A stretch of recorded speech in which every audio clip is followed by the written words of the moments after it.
Welcome to the Rev Room, powered by BizRev Advisory. Today we have the privilege of interviewing Tamryn Raffles from Labournet. Welcome, Tamryn. Thank you. It's really great to have you. So today we're talking about occupational health and safety. And this is a topic that Tamryn is very qualified in, and she certainly has the passion to talk about it. So I love the passion. So well done, Tamryn. So if we kick off, what are the common misconceptions about occupational health and safety? Oh, great question. Thanks for that. So I think there is a lot of misconceptions. Generally somebody would, or business or organization would want to comply based on that it's a legal requirement. Okay. It's law. We need to comply with it. We have obviously inspectors coming on site to do regular inspections, whether it was a complaint or just kind of a proactive inspection. And we need to comply to avoid obviously getting issued any improvement or contravention notices. But I think the misconception is really more detail around it, that it's not just law, it's the moral thing to do for your staff. In the end of the day, obviously we want to keep all our employees, working in a safe work environment. Yeah.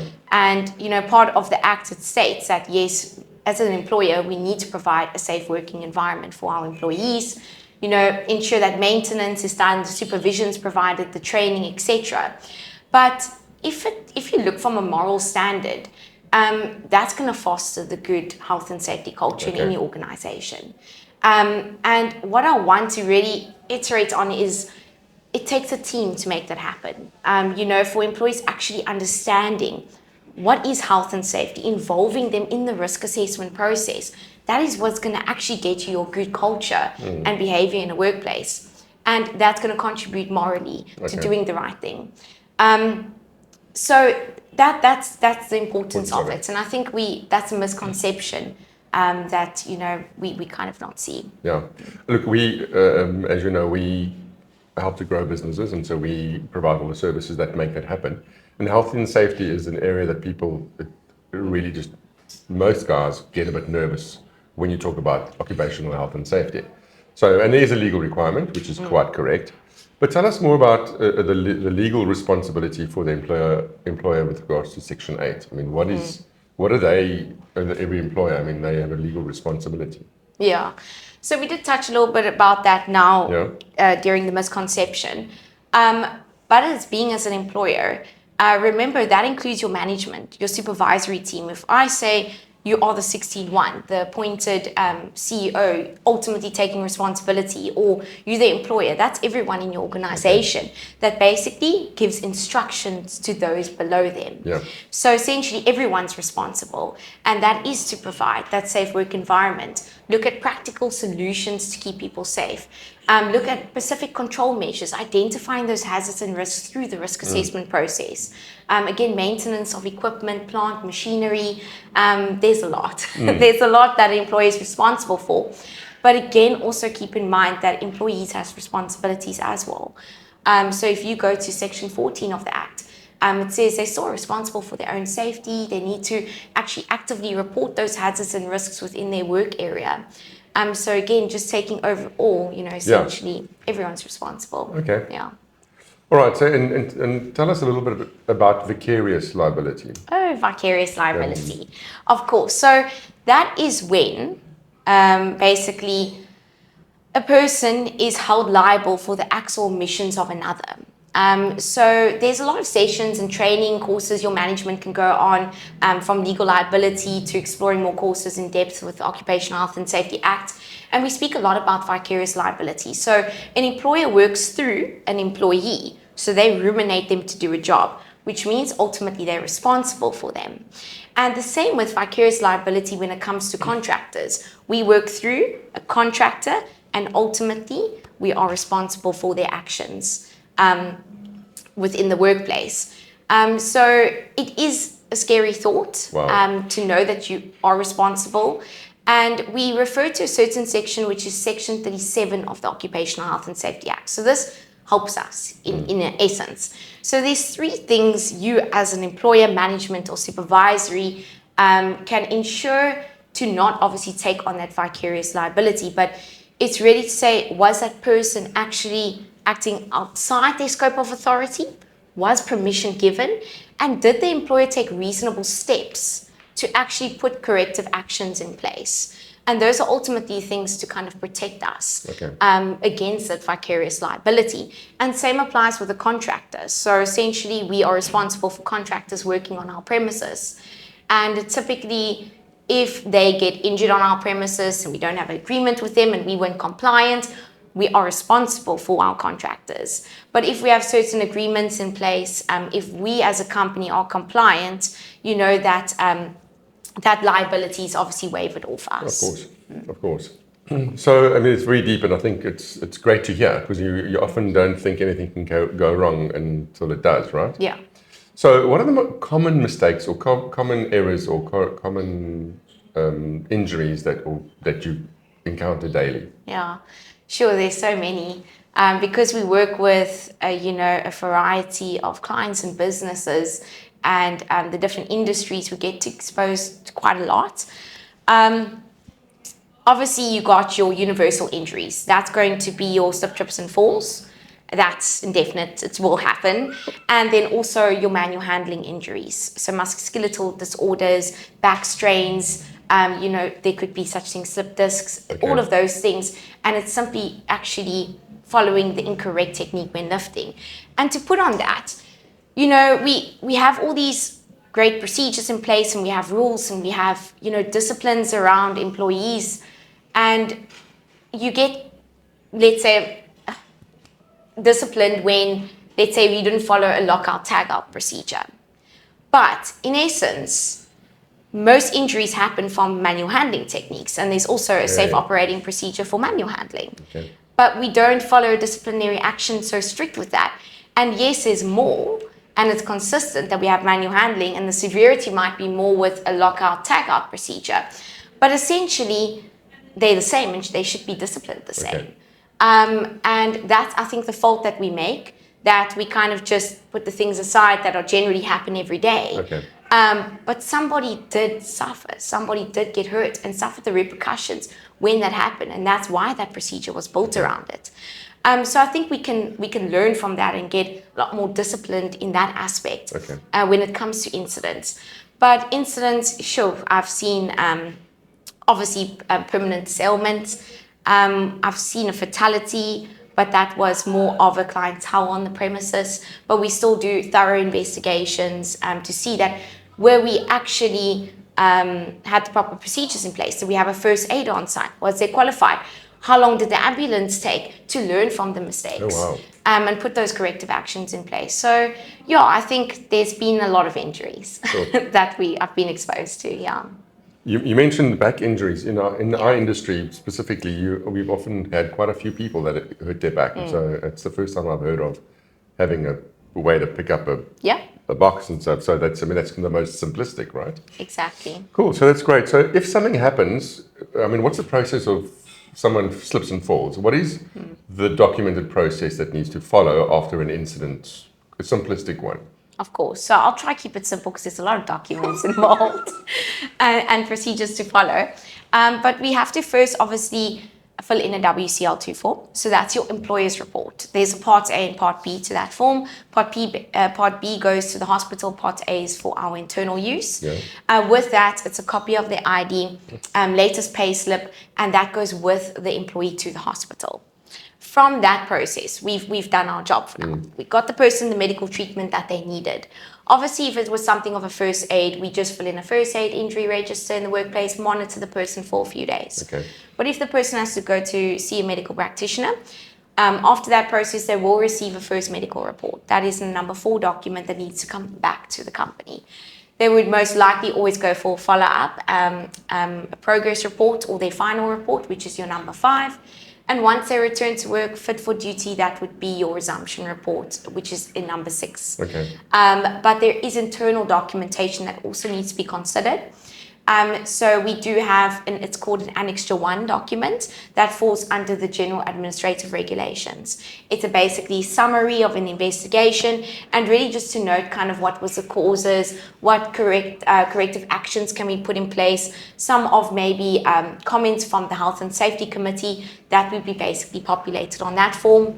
It's really important to always take witness statements, consider those things, talk to employees around, find out what happens, just to ensure that, the injury alleged by that person actually did happen in that manner. And then a further step is Section 24 incident. So Section 24 and 25 of the Occupational Health and Safety Act stipulates when we need to report it to the Department of Employment and Labour. And that's in various cases. So it could be somebody who suffered a permanent disability, a death, somebody who became unconscious. It could be somebody that was off for more than 14 days due to work-related injury incident. It could be a major chemical spill, something flying out of a machine. That is when it gets serious. And that's when it gets scary in terms of vicarious liability. Okay. And it's really important that you need to actually follow through and report this to the Department of Employment and Labour. So this means we have to undergo a full investigation along with all the supporting documents and send it through. Important to note that if the person actually got injured, let's say on a machine and cut off all their fingers, you're not allowed to operate that machine until an inspector comes on site. They need to do their full investigation and say, do we disregard this equipment? What measures you have to put in place? And then you can continue operations on the machine. So really vital information that it's good to take note of. And the investigation is scary. It's scary because you've implemented the system over time, and do we have everything in place? And key questions they will ask is, was the person competent? Were they trained to understand how to do their job? Was there a risk assessment, hazards, risk control measures? Did you actually put those things in place? Is the person trained internally? And that can be through a safe work procedure, safe operating procedure, through inductions. And if so, is there actually an attendance register? Because training never happened if there's actually no physical signature, date, topic of conversation. So it's really good to understand that procedure and also be prepared for that. And that's why you need to have your safety system in place. That's a lot. Sorry, I just... No, that's a lot. So no, thank you. No, it's great. It's quite detailed, and so I appreciate that. But just if we go back to the beginning, does every company have to register have an occupational health system? So from even if you have 2 people or 3 people or 10 or 20, how does that work that you have to? Cool. Is that legislated? Yeah, so there is certain, it works on employee numbers on certain aspects. So in terms of the Act, if you have 1 employee or 200, you need to comply with that. And that's having a policy in place, having a 16.1 letter, a 16.2, for some of you that don't know, that's basically a person you appoint on behalf of the 16.1, and they're allowed to make decisions in terms of health and safety. So almost like the CEO delegates his responsibility of safety onto his management. So yes, essentially you have to have those, but when it comes to, let's say, 5 employees, that's when you need a first aid kit. That's when you need your legal posters displayed. When you're above 10 employees, that's when you need a first aider. When you're above 20 employees, that's when you need a health and safety representatives. And 50 OHS committee that runs every quarter. So it's really on employee count, but essentially 1 employee. You have to comply. Yeah, you're responsible for them. Okay, so what is a baseline risk assessment involved, and who should conduct it? Ooh, okay, interesting. So a risk assessment, a lot of people think it's a paper document, but it's more than that. You look at this and it's got a bunch of numbers and tables and it's very confusing. And it's really important that we don't treat it as a tick box exercise. We need to actually understand the risk assessment. So who actually conducts it? Firstly, you need a competent person that's trained in risk assessment and hazard identification. So that's kind of a form of competency, or you can use external providers such as us, consultants, who obviously have the expertise within our industry. And then we start that process and we say, okay, now we first have to identify what are the hazards. So that is something that has the potential to cause harm, where the risk is the likelihood that harm will occur from the exposure or contact with that particular hazard. So you've got to understand those things, but I can't do it alone. I go to a business environment and I don't know anything about a CNC machine, and this is all new to me. We have to understand, we've got to know a lot of things. So we speak to the supervisors, we speak to the health and safety representatives, we speak to management, the employees working on the floor. What is the problem with this machine? What near misses happened? How do you operate it? We have a look at the layout of the work environment to truly understand it. So everyone needs to be actively involved. And that just shows that, again, it's not management controlling the safety. It's the work employees as well, understanding who we are, being able to obviously add value to that risk assessment. And then from there, you're going to highlight what is the risk, and that's really around what's the likelihood of it to actually happen, and what's the worst case scenario that can happen. Can it cause a fatality? Maybe something just, personal injury, something minor. And then it's important to understand the control measures, because that's what you got to implement. And we identify those things and we call it a hierarchy of control. So I can look at any machine, and if I apply that hierarchy of control, I'm pretty good. And it's really starting at, can we eliminate it? Completely taking that hazard out of the workplace. Can we substitute it something that's maybe a harsh chemical, something more eco-friendly or less harmful on the lungs? And then we start thinking engineering, machine guards, containment, isolation. And from there would be your admin controls, which is my favorite. I'm very sad that it's so down on the list, because I know that people are the biggest risk to any company. We're human error. Yep. It's normal. We are going to make mistakes. And, changing the way people do things effectively is yep. That's something really passionate I'm about, And then your PPE, unfortunately, is then your last resort. So you apply that methodology to any risk assessment, and you can definitely come up with the best suited control measures. And then it's taking that risk assessment and say, okay, now how are we going to do this? We've got to put all the cards on the table. How are we actually going to action it over the months to come? And involving those key members, and then reviewing it. With health and safety, it's constant review. You got to make sure that we're actually going back to the risk assessment. When an incident happens, we need to go back to it and see, did we identify it? Was the control measures enough? When we have new machinery or maybe additional employees, we need to reevaluate. More people, more higher exposure, more mistakes. Yeah. So that's essentially what a risk assessment is. Excellent. Yeah. What is the most common training that you can give? If I have a client that wants to start off with occupational health, what is the most common training that you would suggest, the easiest to build up to? Or what is the latest common training that you can offer or find? Great. So we have to go back to the legal requirements and best practice. So what I always do with my clientele is, I'm going to tell you what's legal, but I'm also going to tell you where you can better. What is the best practice? So from a legal requirement, you need to use external providers when it comes to your first aid training. Please ensure that these external providers are actually registered with Department of Employment and Labour. Very important. If you do have an inspection, they see that they're not registered, it's obviously going to be within a contravention. So your first aider, you have to have external training done for them, at least a level 1. There is also firefighter courses, so you train firefighters to obviously assist with the extinguishing of fires in case of an emergency. And general firefighters would clear the building. They would actually risk their lives in the end of the day. I always say when I see them at the assembly point, I know the building's clear. They're here at the assembly point. I hope that they have cleared it properly.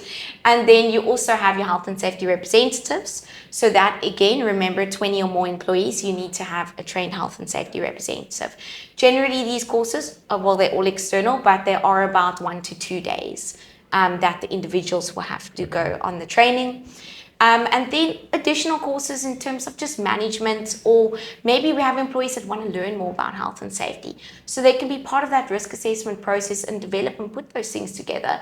If they go on actually a higher courses, which is your hazard identification risk assessment, We also offer there is your incident investigator course. So to train them and equip them to actually handle the facilitation of doing that entire, incident investigation.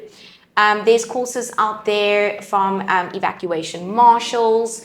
There is Occupational Health and Safety Act, COIDA training, so that's your Compensation of Illness and Disease Act. They take you to the forms, take you through the Act, make sure you understand what the rules and the regulations say. And then just from an internal side, I think that's endless. And it really depends on what equipment do you have within your workplace. Do we have training material on that? You need to ensure you also do a health and safety induction. Just explain to all your staff what is the basic principles of health and safety, what are the rules and the procedures that the company has in place. And then you can do really nice go-to ones is your toolbox talks, even if it's weekly, monthly or daily. It takes 5 minutes in the morning to discuss a safety topic. And it's so lovely, some of the companies, when they have a monthly toolbox talk, to go up to the staff member and what's the toolbox talk of the month, and allow them to answer and be, involved in that process. So from an internal side, it's really endless. And then there is obviously a lot of external courses, some being legally and need to be done, and some really around best practice as well. Cool, that sounds great. So we've spoken a lot about what has to happen in the workplace and what is required legally and operationally, which is great. And so you've done really well in explaining all of that. So thank you for that. But if you do all of that, what are the positives? Is there a positive? If you comply with all of this that's required, what positive outcome is there, which is almost an unintended consequence of applying the occupational health and safety? Is there something? Yeah, of course. I think it's good to keep it simple. Health and safety doesn't need to be complicated. And it's first, a lot of people say okay, let's establish who's management, explain to their roles and responsibilities. Let's go into the legal side, the prosecution, just to make sure we got the buy-in from management. But for me, it's different. You got to set the goal. Everything in life that you have to do, you need to set the goal. Okay. In my personal development, if I want to achieve something, you set the goal and you work towards it. You create a plan around it, essentially. And so should a business. And the first thing you can do that is sit down and go through a health and safety policy and say, what do we want to achieve by this? Remember, policy, it's not going to be a document you stick against the wall and you review it in 5 years' time. It's annual review. Have a look at that policy, understand it, set new goals. What do we want to achieve as a company in terms of health and safety? So it's first planning that goal, and then you work around a plan and you say, this, what are we going to do? So that's what we do. We built a lovely, 12-month rollout plan, and this is what we want to achieve every month going forward. And I think there's a lot to achieve just in terms of the buy-in from staff members and ensuring that they feel safe, and things can change. And we've seen it. Yes, we have less incidents, fantastic, great, but it's just there's a better behavior and culture towards safety. You can't be so strict with discipline and say we're going to put up cameras, these little sensors, and this person didn't wear their PPE and we're going to reprimand them and that, because the minute you're not looking like anyone, the minute they're not being watched, they're all going to do it. They're going to make the mistake. So you just got to establish your line of discipline in the workplace. You got to look at the persons that's working for you. You got to look at management style. You got to, kind of get everyone's buy-in on that. And I think just in terms of productivity, that can increase, moral understanding, less absenteeism in the workplace. A lot of things can change, and you do see the positive results. And it's not going to happen overnight. It's not going to happen in 6 months, but it will happen in, 12 to, your 36 months. You will see it eventually down the line. And I think it's got a lot of positive outcomes when everyone understands what is their actual role and duty in a workplace. Nice. So it's like an investment. You've got to first put the investment down, and it pays dividends at a later stage. But yes, it does pay. It does pay. Okay. Definitely. Cool. Well, Tamryn, this was absolutely incredible. Thank you so much for sharing your time. Thank you for sharing your knowledge. I appreciate your passion. I hear the passion. In fact, we can feel it. So we thank you for sparing us the time. Oh, thanks very much. Cool. So thank you for tuning in. If you liked what we've had to say or what Tamryn has shared, please like our page and drop a comment. and we would enjoy dialoguing with you around this topic. But as far as Labournet is concerned, Labournet in George, that's the office that services the Garden Route, and obviously Tamryn's from Cape Town. You obviously have a first-hand information of how great the services that they do, so please reach out and they're happy to help you.